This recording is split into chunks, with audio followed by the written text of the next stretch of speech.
नमस्कार, स्वागत है आपका जनमंच में।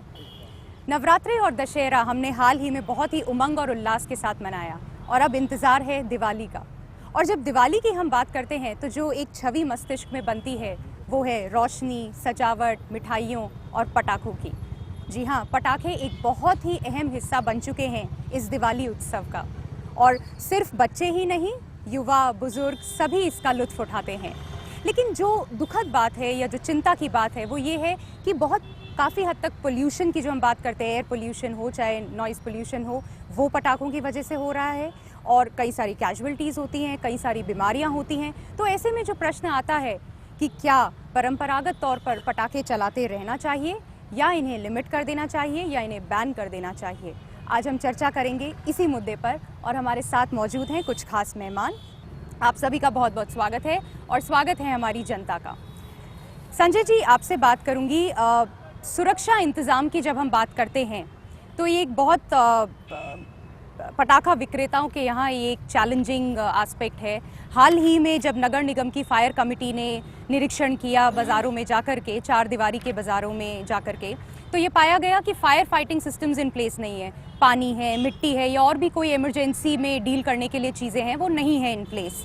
और ऐसे में फिर शायद ऑर्डर्स दिए गए थे, कमेटी के चेयरमैन ने ऑर्डर्स दिए थे कि इनके खिलाफ नोटिस जारी किए जाएं। इस बारे में कुछ बताएं आप थोड़ा। देखिए, फायर कमेटी के साथ में हमने भी राउंड लिया था, मैं स्वयं भी था। कुछ जगह ऐसी थी, कुछ पटाखा विक्रेता ऐसे थे कि जिनके पास में फायर एक्सटिंग्विशर्स वर्किंग ऑर्डर में नहीं थे या उनके पास पानी और रेत की बाल्टियां नहीं थी। तो उनको हिदायत दे दी गई है, ये चीज़ वो अपनी पूरी रखेंगे और उन्होंने आश्वस्त भी किया है कि हम ये जो सुरक्षा उपकरण हैं इनको पूरी तरीके से वर्किंग ऑर्डर में रखेंगे। सुरेश जी, आपके पास आना चाहूँगी। कहीं ना कहीं आप भी पटाखों में डील करते हैं, तो क्यों ये क्या फायर अरेंजमेंट्स, जो फायर फाइटिंग अरेंजमेंट्स हैं आपके यहाँ पे अप टू डेट हैं? अगर स्पेसिफिकली आपकी बात करूं या एक जनरल में एसोसिएशन के आप अध्यक्ष हैं। कम्प्लीटली जो है जी, fire equipment completely in order रहते हैं। उसके साथ वाटर बकेट, सैंड बकेट काफ़ी मात्रा में रहते हैं, क्योंकि और हमारी तरफ से, पूरी एसोसिएशन की तरफ से सबको सिलेंडरों प्रोवाइड करवाए जाते हैं कि अपने पास एक नहीं दो cylinder, water bucket, sand bucket ज़रूर रखा करो और उनको इमरजेंसी में किस तरीके से यूज़ किया जाए वो भी हम उनको बाकायदा बताते रहते हैं। गणेशा जी, एक्सप्लोजिव रूल्स 2008 के तहत चाइनीज़ पटाखे बेचना, खरीदना गैर कानूनी है और 1992 की अधिसूचना के अनुसार देश में क्लोरेट के साथ सल्फर या सल्फरेट से बनी कोई भी विस्फोटक वस्तु या सामग्री, उसका निर्माण, खरीद, उपयोग, बिक्री, इन सब पर प्रतिबंध है।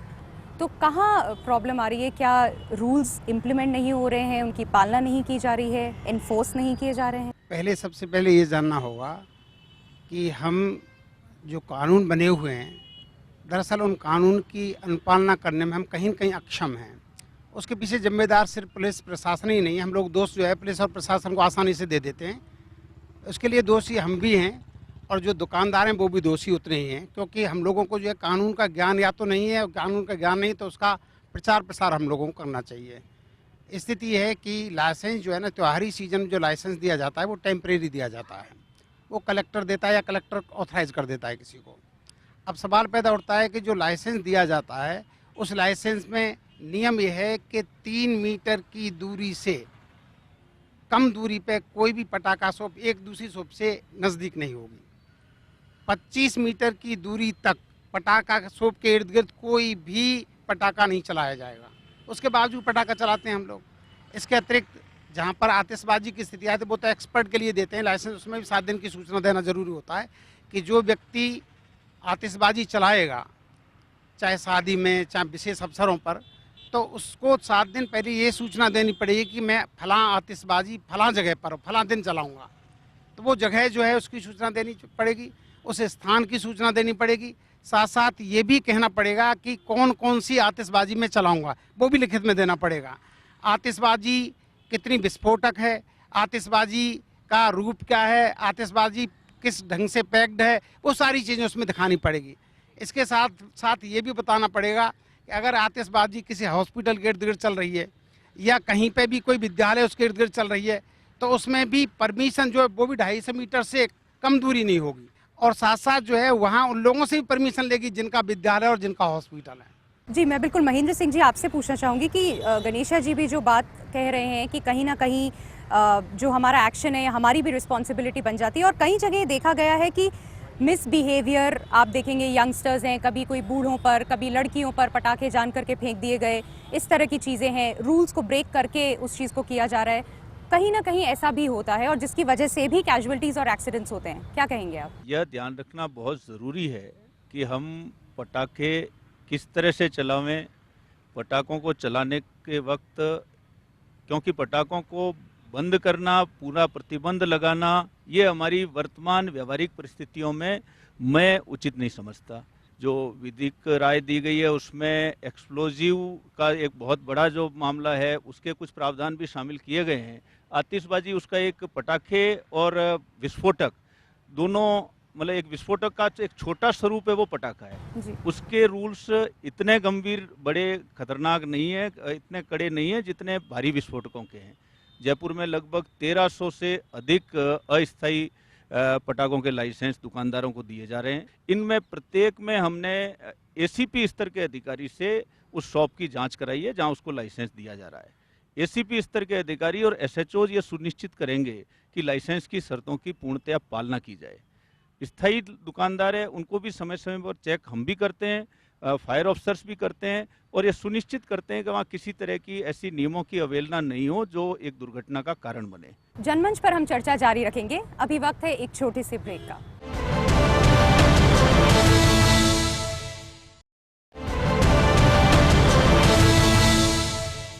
ब्रेक के बाद स्वागत है आपका। ज़हीर जी, आपसे बात करना चाहूँगी, ये जो हम इतनी बात कर रहे हैं चाइनीज़ पटाखों की, और जो अभी पटाखे बनाने के लिए जो प्रोडक्ट्स यूज़ होने लगे हैं, बदल गए हैं काफ़ी, क्या इस बारे में आप क्या कहना चाहेंगे? और दूसरा ये भी आपसे जानना चाहूँगी कि फायरवर्क्स इंडस्ट्री एनुअली 10% की रेट पर ग्रो कर रही है, लेकिन कहीं ना कहीं मार्जिन स्क्वीज़ हो गए हैं। क्या असर आया है, आप बताएं, ओवर द टाइम? देखिए, पोटेशियम क्लोराइड जो है, जो विस्फोटक है, जो पटाखों में, चाइनीज़ पटाखों में जो इस्तेमाल होता है, पहले से ही हमारे एक्सप्लोजिव एक्ट के अंदर इस पर प्रतिबंध है। इसमें कोई दो राय नहीं, ये बड़ा खतरनाक है और हानिकारक है। अगर मैं जानना चाहूँ या पूछूँ, एक आम आदमी कैसे पहचानेगा कि ये चाइनीज़ पटाखा है या ये क्लेमैन है? वो कैसे पहचानेगा? वैध फैक्ट्री से बनाए हुए पटाखे के ऊपर उसका नाम होता है, उसका ब्रांड होता है, उसका चलाने का तरीका होता है, जो मुख्यतया हमारे तमिलनाडु से, शिवाकाशी से आता है। और चाइनीज़ पटाखे जो होते हैं उनके ऊपर कोई नाम वगैरह कुछ भी नहीं होता, वो दूर से ही पहचाने जा सकते हैं कि चाइनीज़ पटाखे हैं। डॉक्टर मीना, आपसे बात करेंगे। और कई सारी कैजुअलिटीज़ दिवाली के टाइम सुनने में आती हैं, कुछ माइनर इंजरीज़ होती हैं, कुछ बड़े एक्सीडेंट्स होते हैं। क्या उसके लिए प्रोविजंस किए जाते हैं इमरजेंसी में? क्या हमने रखे हैं इस बार एसएमएस हॉस्पिटल की, अगर स्पेसिफिकली मैं बात करूं? एक चिकित्सक के नाते के अलावा मैं एक आम आदमी के हिसाब से आपको बता देता हूं कि किसी भी मुद्दे का 3 मायनों में उसको देखा जाता है, धार्मिक, सामाजिक और आर्थिक। तो धार्मिक और सामाजिक तो इसमें एक हो गया, एक दूसरा पहलू आता है आर्थिक। तो धार्मिक और सामाजिक में हर त्योहार को मनाए जाने का एक अपना अंदाज होता है, उस अंदाज को खत्म नहीं किया जा सकता, नहीं करना चाहिए। तो फायर क्रैकर्स को जहां तक बंद करने की बात है या इस तरह की बात है, वो बिल्कुल गलत है, ये नहीं होना चाहिए। क्योंकि दुनिया में सभी धर्मों में अलग अलग तरह के, जिस तरह के फेस्टिवल्स, जिस तरह के त्यौहार मनाए जाते हैं, उन त्योहारों का अपने का अलग तरीका, एक अलग माहौल, एक अलग अंदाज है। दिवाली का नाम ही विस्फोट जो अपने पटाखे चलाने से होता है, ये बंद नहीं किए जाने चाहिए। अब रही बात इसके वातावरण को, इससे नुकसान होता है, तो वातावरण को नुकसान करने के लिए इसकी आप लिमिट कर दीजिए। आपने कहा है कि पोटेशियम क्लोराइड इसके अंदर हानिकारक है, आप चाइनीज पटाखों को बंद करें। जितने भी सारी मेडिकल शॉप्स हैं या जो इंडस्ट्री जो चलती है, उनके अंदर आप मेडिकल सर्टिफिकेट को ऐड करवाओ कि इनसे जो फ्यूम्स निकलेगी वो आम आदमी को ज्यादा हानिकारक नहीं होगी। और उसके अलावा इस धंधे से जुड़े हुए लोगों के आर्थिक उसका भी बहुत बड़ा एक वो है, उससे कितने सारे लोग बेरोजगार होंगे, कितनी सारी उनको समस्या पैदा होगी। तो ये चीज इसके साथ में जुड़ी हुई है। अब मैं आपके बिंदु पे आ जाता हूँ, चिकित्सा के बिंदु पे। तो आपको मैं इस चीज के लिए कहना चाहता हूं कि जो आप आम समाज में या दुनिया में जो पोल्यूशन आप देख रहे हैं, वाहनों की वजह से पोल्यूशन देख रहे हैं, आपका इंडस्ट्रियलाइजेशन बढ़ता जा रहा है, आपका ये फॉरेस्ट घटता जा रहा है, लोगों की आदत नहीं है कि भाई अपन पेड़ लगाएं, और कई जगह पर आपका डिफोरेस्टेशन हो रहा है, पेड़ों को काटा जा रहा है। तो ये भी बहुत गंभीर समस्याएं हैं। तो अब इन समस्याओं के अलावा अगर आप पोल्यूशन को लेके चलते हैं तो पोल्यूशन के द्वारा जो ये जो पॉलन्स होते हैं जिनकी वजह से अस्थमेटिक अटैक डेवलप होते हैं वो भी बहुत ज्यादा हैं। तो इसमें ऐसा नहीं है कि भाई पटाखों की वजह से किसी आदमी को अस्थमेटिक, स्पेशली उसको अस्थमेटिक अटैक आ गया हो। तो इस चीज के लिए जो अस्पताल के अंदर जो सुविधा उपलब्ध है उसके अलावा एक सजेशन के हिसाब से या सुझाव के रूप से जो 2-3 चीजें हैं जो बहुत इंपॉर्टेंट है वो ये है कि भाई हानिकारक पटाखों का यूज मत करो। आप जो रेशम के कपड़े, ऐसे कपड़े हैं जो आपके जल्दी आग पकड़ सकते हैं, उनको मत पहनो। आप कॉटन के कपड़े पहनो जो कम आग पकड़ते हैं। पर ये आप फेस्टिवल के बहाने आप वो जो चीज है कि भाई इस वजह से ऐसा होता है, तो इस चीज के लिए अपने को थोड़ा सा बचना चाहिए। सुरेश मैं जी, डॉक्टर साहब के विचारों से पूर्णतया सहमत हूँ, हाँ, क्योंकि फटाकों की वजह से किसी को अस्थमा और दमा हो जाए ऐसा पॉसिबल नहीं है। उसका कारण ये है कि आज भी इंडिया में, पश्चिम बंगाल में क्रैकर्स बैंड है। क्यों बैंड है वो वहाँ का कोर्ट का डिसीजन है, लेकिन क्या वहाँ पर अस्थमा और दमे के मरीज नहीं होते? ज़रूर होते हैं। और फटाकों में कोई पोल्यूशन नहीं होता है, उसके बारे में मैं आपको 2 फोटोग्राफ पेश कर रहा हूँ। ये देखिए आप, इंडस्ट्रियल में कितना पोल्यूशन है, 365 दिन 24 घंटे। कारों से कितना पोल्यूशन है, 365 दिन 24 घंटे। और फायर क्रैकर्स सिर्फ 4 आवर्स। चित्रा जी, ये जो पॉइंट्स और ये जो डिस्कस हुआ, अभी जो चर्चा हुई है, उसी को आगे ले जाते हुए हाल ही में दिल्ली में 3 इन्फेंट्स ने सुप्रीम कोर्ट के में आर्टिकल 32 एक याचिका दायर की है, और अपने पेरेंट्स के थ्रू, अपने फादर्स के थ्रू, जिसके तहत वो ये कहते हैं कि क्रैकर्स बैन कर दिए जाने चाहिए, एटलीस्ट दिल्ली में, जो कि सबसे पोल्यूटेड सिटी मानी जाती है। और उनका ये है कि कॉन्स्टिट्यूशनल राइट है कि हम ब्रीथ कर सके क्लीन एयर। इस पर आप क्या कहना चाहेंगी? मेरे हिसाब से तो ये बैन तो नहीं होना चाहिए, क्योंकि ये इजहार है, जी। खुशी है। आपने जैसे कहा कि भाई मतलब एक कानून के मापदंडों के तहत अगर इनको चलाया जाए तो वो ठीक है। क्योंकि अगर हम इनको, क्योंकि ज़्यादा पटाखे चलाने से एयर पोल्यूशन तो हो ही रहा है, थोड़ा बहुत तो होता ही है, क्योंकि जब गाड़ियों का फ्यूल से धुआं निकलता है तो उससे एटमॉस्फेयर खराब हो रहा है। तो मेरा कहना है, जैसे गणेशा जी ने कहा, ये कि इस तरह से पटाखों को चला के जो मापदंड बनाए गए हैं कानून के तहत, उन कानूनों के तहत रहते हुए हमको पटाखों का यूज़ करना चाहिए। जनमंच पर हम चर्चा जारी रखेंगे। अभी लेते हैं एक छोटा सा ब्रेक।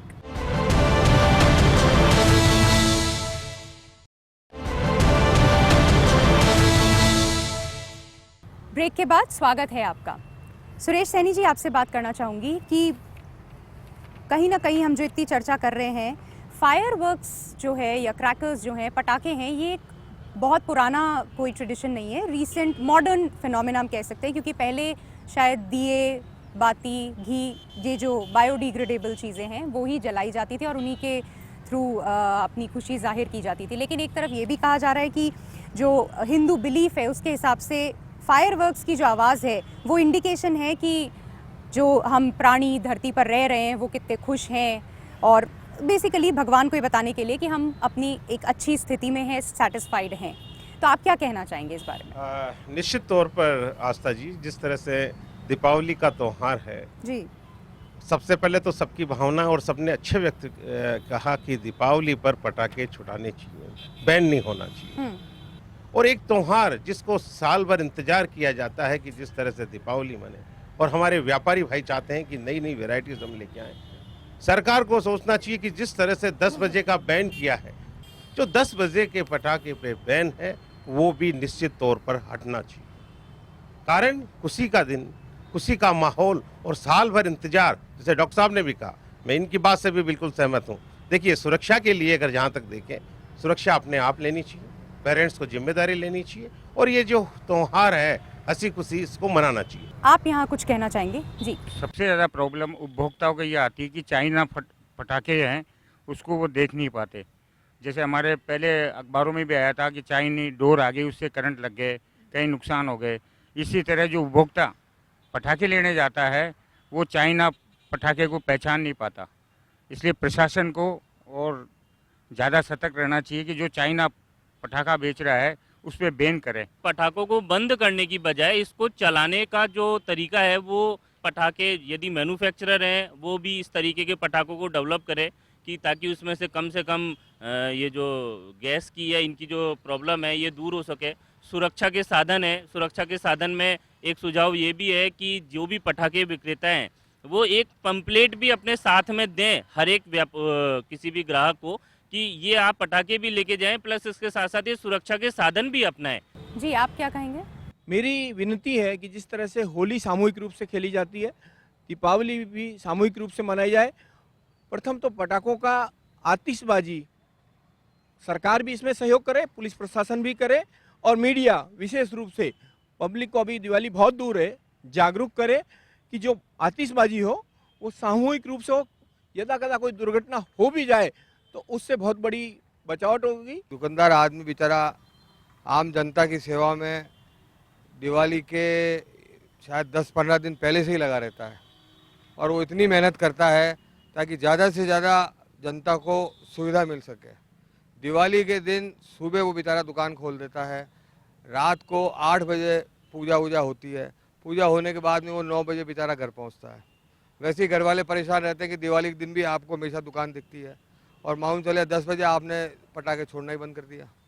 तो ये जो 10 बजे का टाइम है ये दुकानदारों के साथ तो बहुत बड़ा अन्याय हो गया। मैं सभी पटाखा व्यापारियों से निवेदन करूंगा कि चाइनीज़ पटाखे की बिक्री ना करें और पुलिस प्रशासन से निवेदन करूंगा कि जहां भी चाइनीज़ पटाखे की बिक्री जो पटाखा व्यापारी मोटा मुनाफा कमाने के लिए करता हुआ पाया जाए उसके खिलाफ सख्त से सख्त कार्रवाई करे। मैं एक बार पुनः सभी लोगों को बताना चाहूँगा, चाइनीज़ या किसी भी तरह के विदेशी पटाखों पर पूर्णतया बैन है। भारत सरकार ने किसी भी तरह के विदेशी पटाखों के इंपोर्ट का परमिशन किसी को भी नहीं दी है। तो ये इस तरह के पटाखे किसी भी इलीगल सोर्स से भारत में आए हैं तो उनका विक्रय, उनका पोजेशन, उनका आयात करना पूरी तरह से अवैध है और गैर जमानती अपराध है। हमने इसमें सघन कार्रवाई शुरू कर दी है। कुछ व्यापारियों को पकड़ा गया है जो इस तरह का इलीगल स्टॉक करके बैठे थे और हम पूरी तरह से इसमें लगे हुए हैं कि किसी भी दुकानदार के पास चाइनीज पटाखे नहीं रहे। एक एस्पेक्ट में ज़रूर आपसे पूछना चाहूँगी जो हमने टच किया बहुत संक्षिप्त में, कि कई सारे बच्चे जो 14 साल से कम उम्र के हैं एम्प्लॉय किए जाते हैं शिवाकाशी में। स्पेशली अगर मैं बात करती हूँ, आज लगभग 400 से 500 के बीच में फैक्ट्रीज हो गई है वहाँ पर जो मैन्युफैक्चर करती हैं। उन बच्चों की हेल्थ के कुछ पते नहीं है, उनकी एजुकेशन का कुछ पता नहीं है, रूल्स, गवर्नमेंट रूल्स वगैरह सब कुछ है, पर उसके बावजूद ऐसा हो रहा है और ये एक बहुत ही चिंता का प्रश्न है। क्या कहेंगे? ये आपने बिल्कुल एक ज्वलंत समस्या उठाई है शिवकाशी की, और इस समस्या पर हमारे चाइल्ड लेबर से जुड़े हुए जो NGOज है, दूसरे संगठन है, सरकार है, सब इस पे बहुत गहनता से कार्रवाई कर रही है।